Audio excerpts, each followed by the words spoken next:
ug moves nga pati ang anino mawala. Scoring machine si Sir Dayoy kay maayo jud kayo ni siyang pangamot ang aura. O, di ba? Oy, sumayong gabi sa tanan, no? Naanap punta karon diri sa pagdula og basketball nga atong hilig pero dili hilig sa tua. So mao dai ni si Sir Dayoy or Sir Daryl the Movers. Tapos kaning next kay mao dai ni siya si Sir PJ the Flasher. Wala pa lang ko na tao, idol na nako na. So dili pud ako kalimtan no si Sir Dave Tabia, the MVP man. So mao to nakahuna-una si Sir Dave ug moves nga pati ang anino mawala.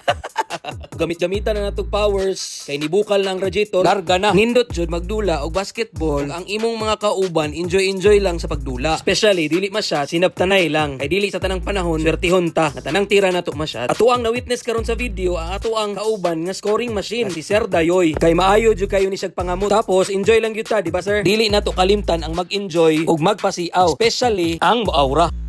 O, di ba? Unya dapat di porket ato aning cellphone dili na nato ipang highlights ang ubang moves sa ato ang mga kauban. Pero dapat mas daghan jud ato ang highlights, especially kanang mga cutting moves nato nga with all the shot. O, di ba?